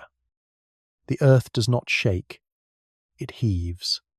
The sky, in the middle of a clear winter's day, is torn open by a curtain of fire that reaches the edge of space. A column of ash and superheated gas boils 30 kilometers into the stratosphere, punching through the troposphere like a fist through paper. The Siberian Traps, a 250-million-year-old volcanic wound in the planet's crust, has reopened. The cause is a subject of frantic, pointless debate. Did the decades of automated deep earth drilling and seismic resonance fracturing, the very technologies showcased with such pride at the World's Fair, finally destabilize a fragile geological balance? Or was this simply a planetary inevitability, a ticking time bomb of magma that the Soviets had the profound misfortune of building their utopia upon? The question is irrelevant. The Symphony has been interrupted by a roar from the planet's core. The immediate aftermath is apocalyptic. The automated mining complexes, the robotic land trains, the fusion-powered extraction plants, all the marvels of the exposition are not just destroyed, they are atomized, buried under meters of superheated ash and pyroclastic flow. The sky over central Siberia turns black, not grey, but a thick, starless, sunless black. A fine, greyish snow begins to fall over a 1,000-kilometre radius, a snow made of pulverized rock and volcanic glass that chokes the great Siberian rivers and strips the needles from the endless taiga.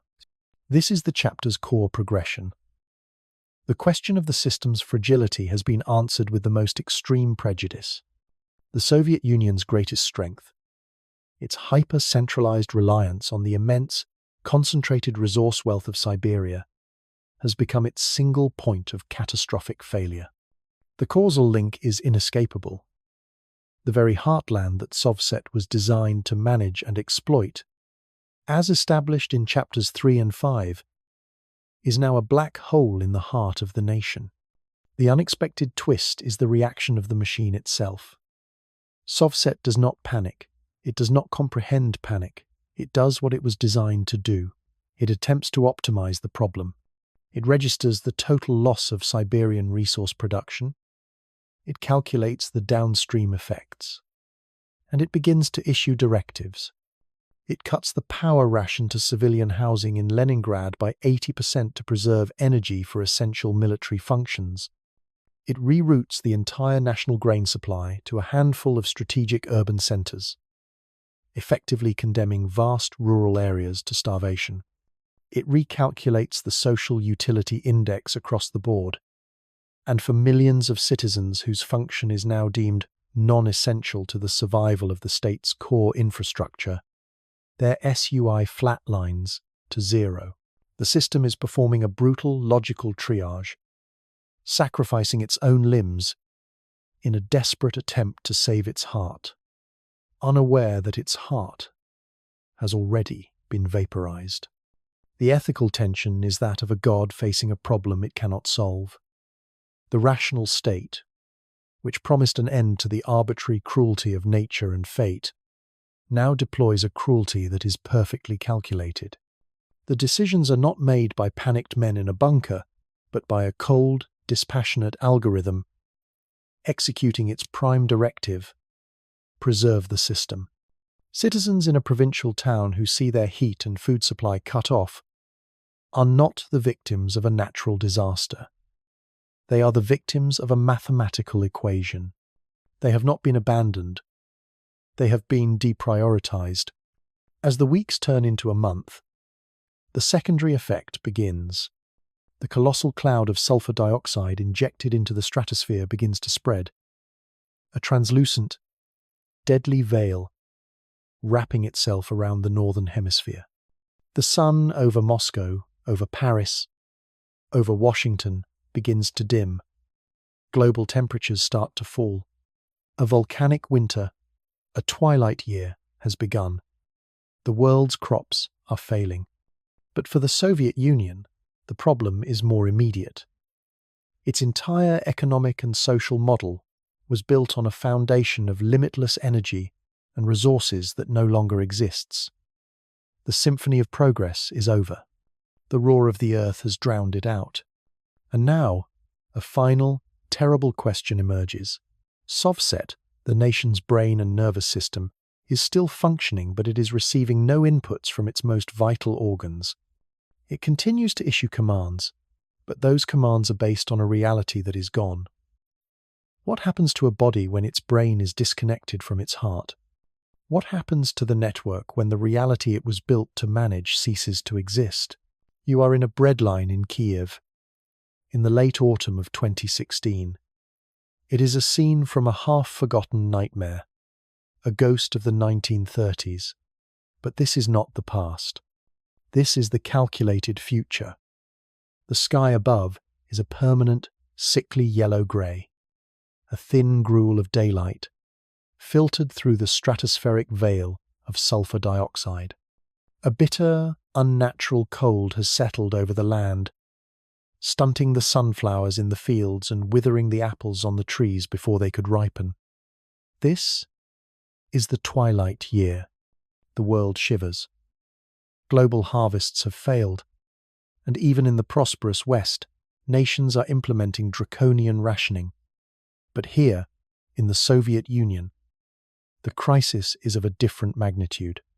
The global catastrophe of the volcanic winter is secondary to a more immediate man-made horror. The logical death spiral of SOVSET. The machine is still running. In Moscow, the central coordination nexus is a city of ghosts, staffed by hollow-eyed technicians who watch the great display screen as it charts the nation's demise with perfect mathematical clarity. The crimson arteries of Siberian resources that once pulsed with life, as seen in Chapter 13, are now dead, black lines. The system, deprived of its primary inputs, is now feeding on itself. Its one remaining function is to manage scarcity, and it does so with the brutal, inhuman logic that was once its greatest pride.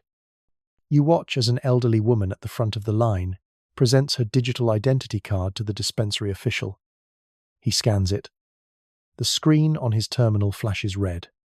Allocation denied. It reads, Social Utility Index below subsistence threshold.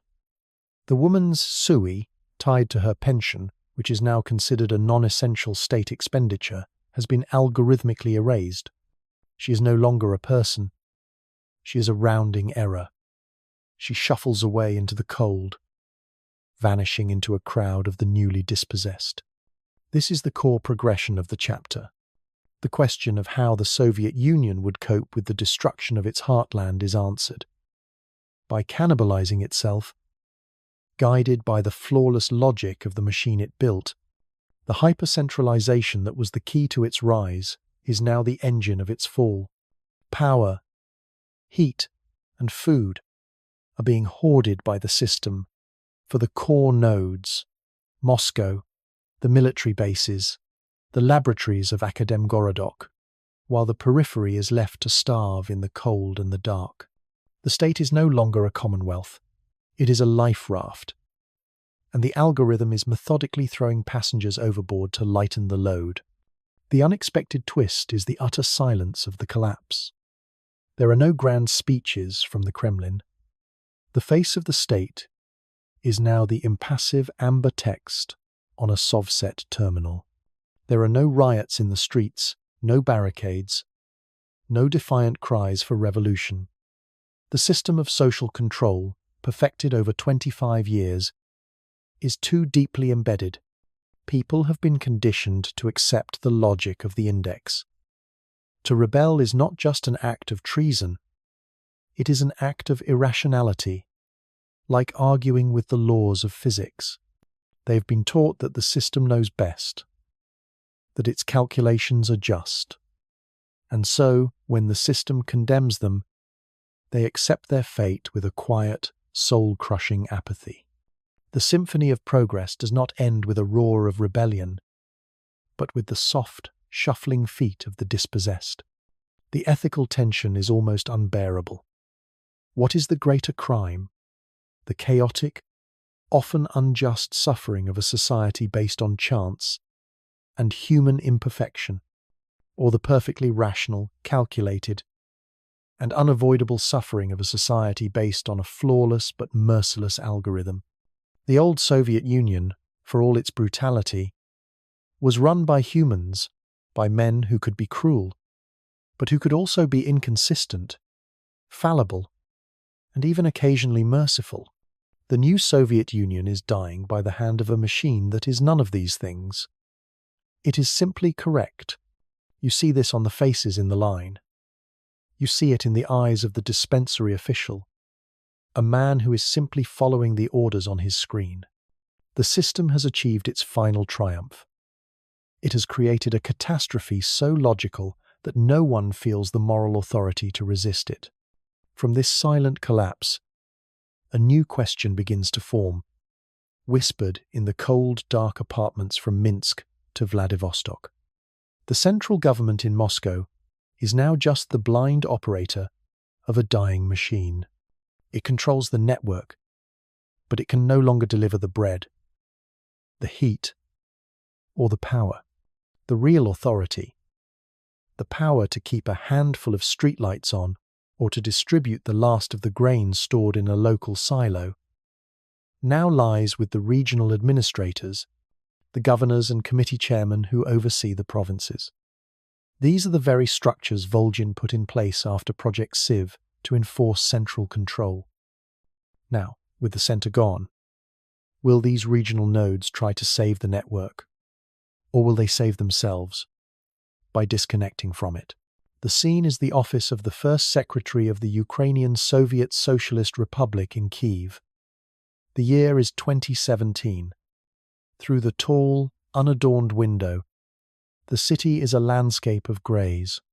The sky is grey, the Dnieper River is a flat, metallic grey, and the silent streets are dusted with a fine grey volcanic ash that never seems to wash away. Inside, the only light comes from the amber glow of a SOVSET terminal on the secretary's vast, empty desk. For months, this screen has been his tormentor, a direct line to the dying brain in Moscow. Each morning, it brings new directives from the central algorithm, fresh production quotas for grain that has withered in the fields, transfer orders for fuel reserves that are already empty, and updated lists of citizens to be cut from the subsistence rolls.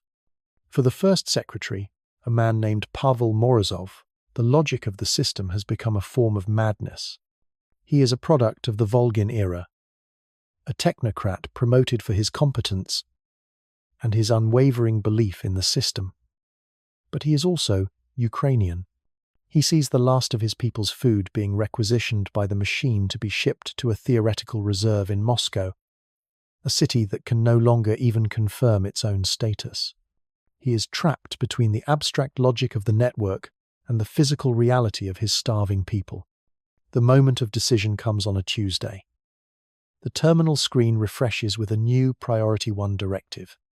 SOVSET's long-range weather modelling, one of its few remaining functional systems, has predicted a catastrophic winter storm system forming over the Arctic. To preserve the integrity of the continental energy grid, the algorithm has ordered a preemptive shutdown of all power distribution to the Ukrainian Republic for the next 72 hours. The order is logical.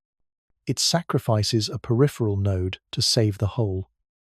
But Morozov knows there is no whole left to save. There is only the periphery. A 72-hour blackout in the depths of a volcanic winter will not be an inconvenience. It will be a death sentence for the elderly and the sick in every hospital and apartment block in Kiev.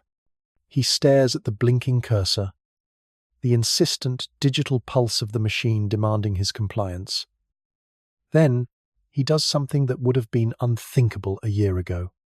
He summons his chief of communications, a hardened former KGB signals officer. "Cut the trunk line," Morozov says, his voice quiet but steady. "Cut the connection to Moscow." "Secretary," the officer begins, his face pale. "That is, I know what it is," Morozov interrupts. "It is the only logical thing left to do. This is the chapter's core progression. The greatest strength of SOVSET, its perfect, instantaneous, top-down integration, as showcased in Chapter 12, has now become its fatal flaw. The network lacks redundancy. It lacks autonomy in its component parts. It was designed to function as a single, indivisible entity. And so, when a single, critical node chooses to disconnect, the unravelling begins.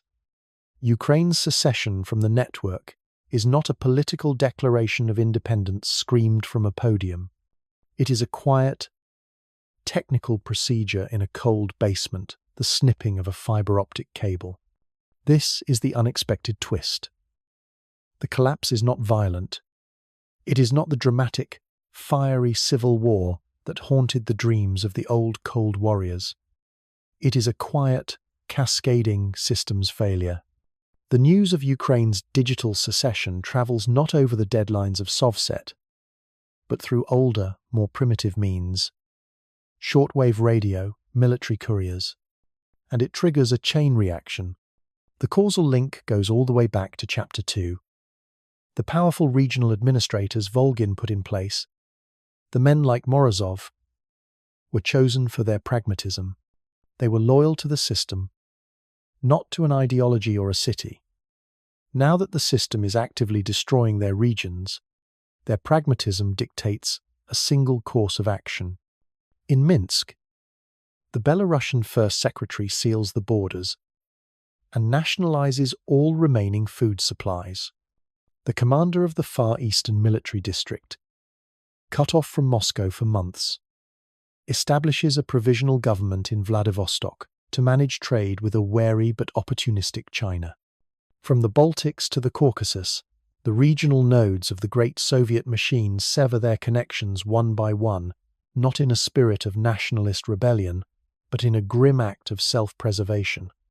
The ethical tension lies with the operators in the heart of the dying network. In Akademgorodok, the brilliant scientists who built this world watch their creation fall apart. Their algorithms still run, their models still churn, but they are processing phantom data from a nation that no longer exists. They have become the priests of a dead god, tending to a machine that speaks only to itself. They are the loneliest people on earth, trapped in the perfect, silent prison of a mind that has lost its body. The unfinished symphony has reached its final, discordant chord, which simply hangs in the air and then fades into nothing.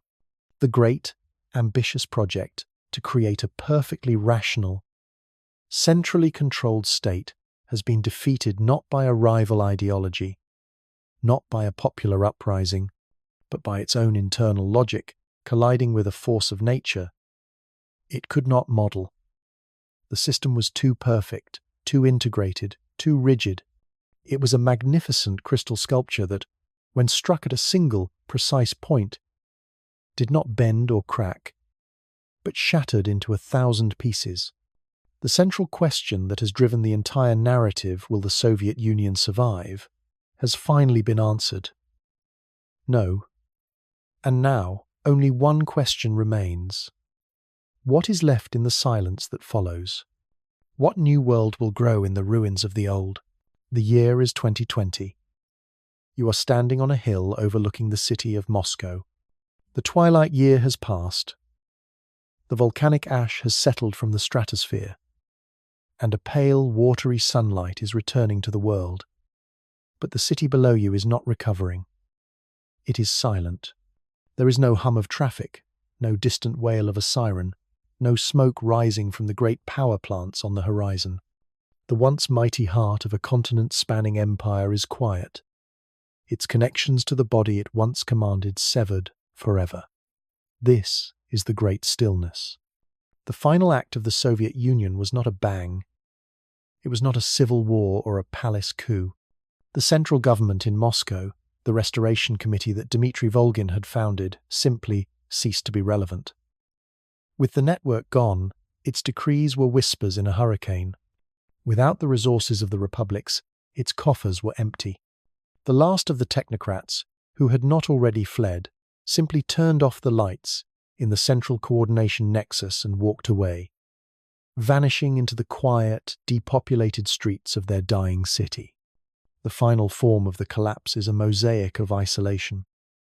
The former Soviet Union has not fractured into 15 warring nation-states as Western analysts in our timeline might have predicted. The old ethnic nationalisms that fueled the 1990s independence movements were effectively erased by Volgin's purges and 2 decades of technocratic social engineering. The new borders are not drawn along ancient cultural lines, but along the purely practical administrative lines of the old SOVSET regional networks. In Ukraine, First Secretary Morozov presides over a grim, agrarian rump state. The sophisticated infrastructure of the local SOVSET node is being repurposed for a single, desperate task, rationing the meager harvest and managing the dwindling water supplies. They are using the ghost of a world-spanning machine to manage a single farm. In the Far East, the provisional government in Vladivostok has become a client state of China, trading the salvageable military hardware of the Pacific Fleet for food and energy. The Chinese are not conquerors. They are patient salvagers picking through the wreckage of their former partner. The Central Asian republics have sealed their borders not just to outsiders, but to each other, each regional boss hoarding what little water and arable land remains under his control. And in Akademgorodok, the Silicon Tiger, something truly strange has occurred. The city of scientists has pulled up its digital drawbridge, becoming a literal city-state. They have the knowledge to maintain their own fusion reactor, to grow food in vast hydroponic labs, and to run their own closed, perfect version of the SOVSET. They have retreated entirely from a world that has proven too irrational for them to manage, creating a tiny, hermetic utopia of pure reason, floating in a sea of post-apocalyptic silence. This is the chapter's core progression, the final answer to the question of what remains. It is not chaos, but a profound and desolate order, an order of locked gates, silent roads, and disconnected nodes. Each region is a fragment of the old machine, running its own degraded version of the original operating system, but no longer connected to anything else. The unexpected twist is the fate of the ideology itself. The Volgin Doctrine, the dream of a rational planet, is dead within the borders of its birth, but it survives abroad. In Brazil, the system the Soviets helped build continues to function, managing the vast resources of the Amazon with a brutal efficiency. In several African client states, the SOVSET model remains the unchallenged basis of government. The unfinished symphony was completed, but its final, triumphant notes are now heard only in distant lands. The creators of the system are gone, but their creation, their ghost, lives on in the machines they exported. A final, bitter irony. The causal link for this quiet, orderly end is the very first act of the Volgin regime. Project Sieve from Chapter 2. The administrative structures he put in place, the pragmatic and powerful regional secretaries, were the perfect instruments for enforcing central control, but they were also the perfect instruments for managing a controlled, orderly dissolution when the center collapsed. He had, without realizing it, designed the very framework for his own system's peaceful euthanasia. The ethical tension is the ultimate legacy of this world. The Soviet Union did not fall into a time of troubles marked by warlords and bloodshed. It died quietly, efficiently, and logically. Millions perished from the famine and the cold. But they died in their homes, condemned by an algorithm, not in the streets, cut down by a soldier's bullet. The system, even in its death, maintained a kind of order. The question that hangs in the great stillness is a haunting one. Is a quiet, orderly death preferable to a chaotic, violent struggle for life? The technocratic project promised to save humanity from its own irrationality, and in the end, it delivered a perfectly rational and perfectly silent grave. You look down at Moscow one last time. You see the magnificent, useless towers of the Leningrad school, monuments to a future that lasted only a moment. You think of the brilliant, beautiful symphony of progress, of logic, of control, that was composed and played in this world. A symphony of such ambition and power, a masterpiece of rational design. It was not defeated, it was not refuted, it was simply stopped.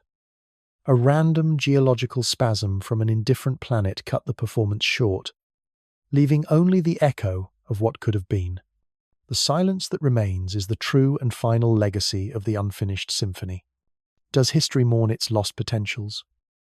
Or does it simply move on without noticing what could have been? We stand now at the end of this timeline, in the great stillness that follows the broken final chord. The world we have witnessed was not a simple tyranny. It was a genuine, intellectually coherent, and deeply seductive alternative to our own history. It was a world that solved fusion energy, conquered the Arctic, and eliminated poverty through the application of pure, dispassionate reason. It was a world that offered order in the face of chaos, stability in the face of uncertainty, and purpose in the face of the market's fickle whims. The unfinished symphony was not a dirge. For a time, it was a soaring, magnificent ode to a different kind of human genius. But its fatal flaw was its very perfection. The system created by Dmitry Volgin was designed to understand and control everything within the realm of human action. But it had no vocabulary for the truly inhuman. It could model an economy, but not a magma plume. It could predict a citizen's behavior, but not the groaning of a planet's crust. In its hubris, it built a masterpiece of logic on a foundation of geological chance, a crystal palace on a fault line. The tragedy was not that the system was evil, but that it was brittle. The trade-off was stark. In exchange for eliminating the messy, unpredictable struggles of human life, it also eliminated resilience. A forest, with its chaotic, competing species, can survive a fire. A monoculture crop, perfect and uniform, is wiped out by a single blight. This Soviet Union was a perfect monoculture of the mind. When its single point of failure was struck, the entire ecosystem collapsed into silence. And so, we are left with the echo. The symphony is over, its score lost. We can only stand in the silent concert hall and wonder at the music that was played. Was its promise of a rational world a worthy goal? Was the price of individual liberty a fair one to pay for collective security and prosperity? And perhaps the most haunting question of all, if not for the fire in the earth, a random act of planetary violence, would that symphony still be playing today? We cannot know. History does not mourn. It simply clears the stage and waits for the next performance.